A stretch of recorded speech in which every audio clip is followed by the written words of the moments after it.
Hello, in this short video we are going to investigate the following challenging problem. It's on the topic of derivative of inverse functions.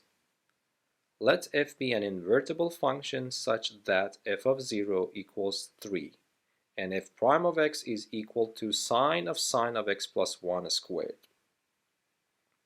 The value of f inverse double prime of 3 is equal to. Pause the video at this point and give it a try to see which one of the given following options is the correct answer to the problem.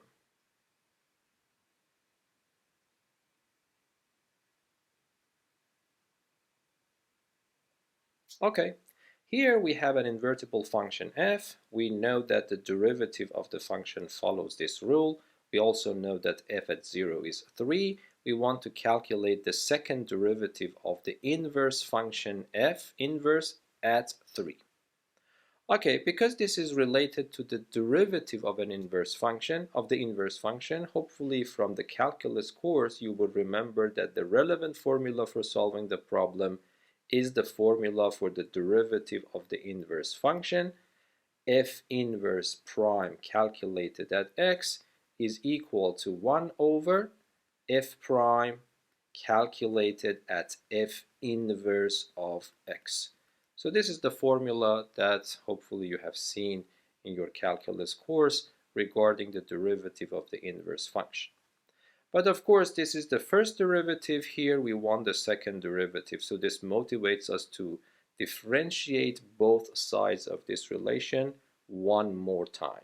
Yes, in that case the left hand side becomes exactly what we want, f inverse double prime at x, but I have to know how to differentiate the right hand side.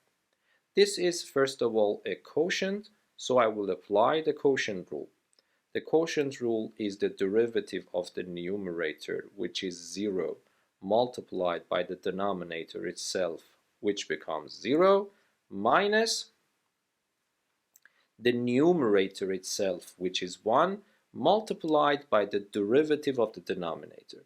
So this is your denominator that I am copy and pasting.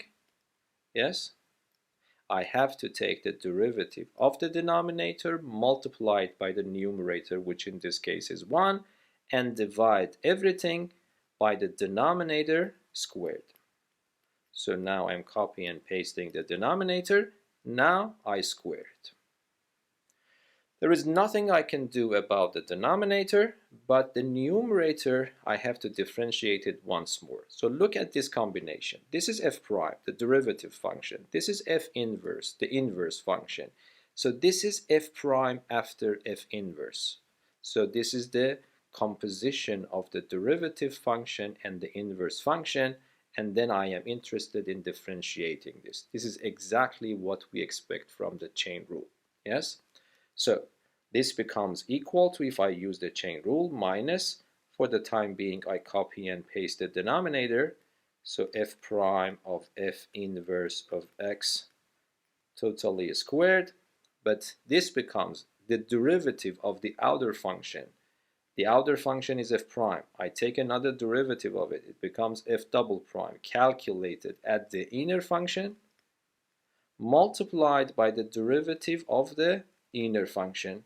But the derivative of the inner function is this one, which of course can also be viewed as f inverse prime of x. There is no difference between these symbols here because the argument is just simply x.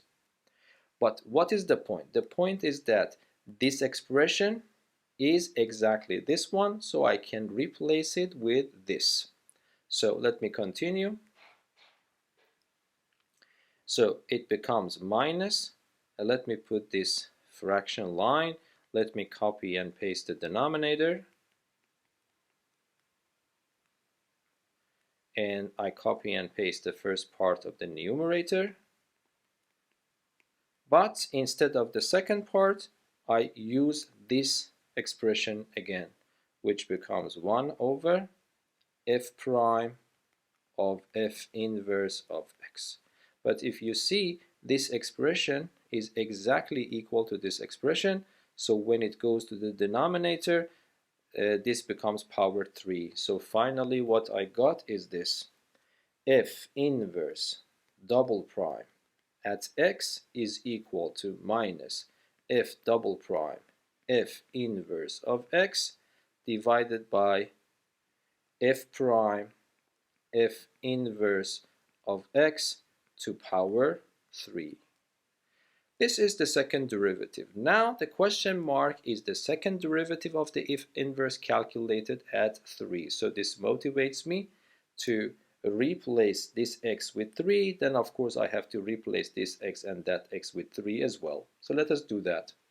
So the question mark becomes equal to f inverse double prime of 3, which becomes f double prime of f inverse of 3 divided by f prime f inverse of 3, everything to power 3.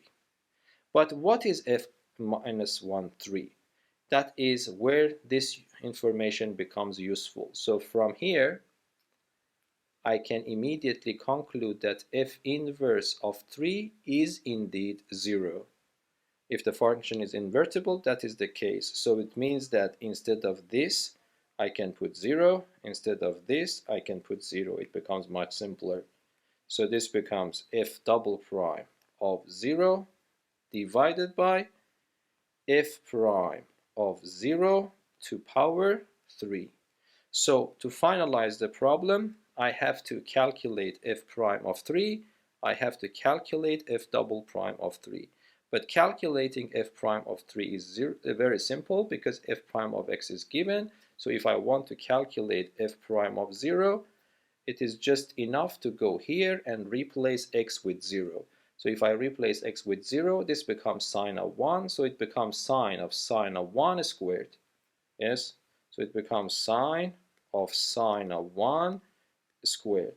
But in order to find f double prime of 0, I have to calculate f double prime first. So f prime of x is given by the problem as sine of x plus 1 squared. So if I want to differentiate it once more, I have to use the chain rule several times. So let us consider this to be u, then you have u squared. The derivative of u squared is 2u u prime. So let us continue. So this becomes 2u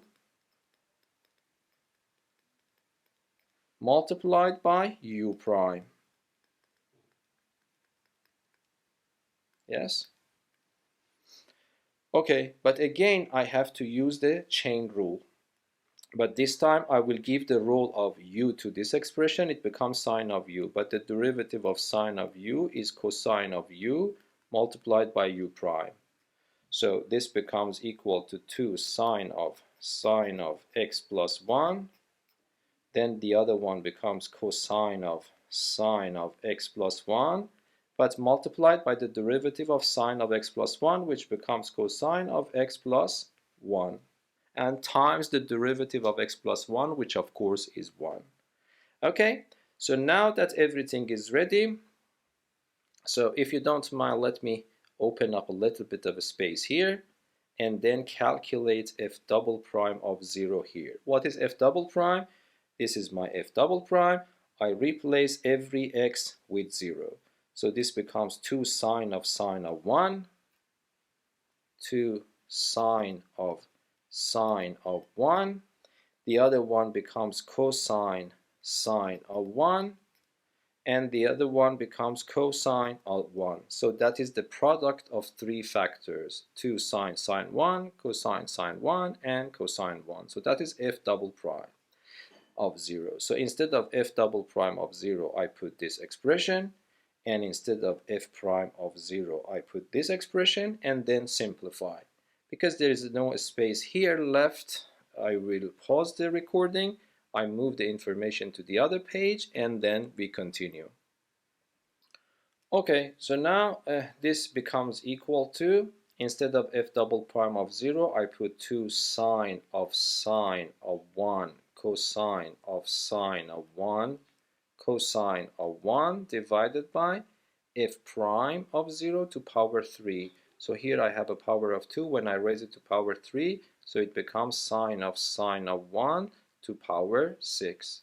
But if you see, this expression is exactly equal to this expression.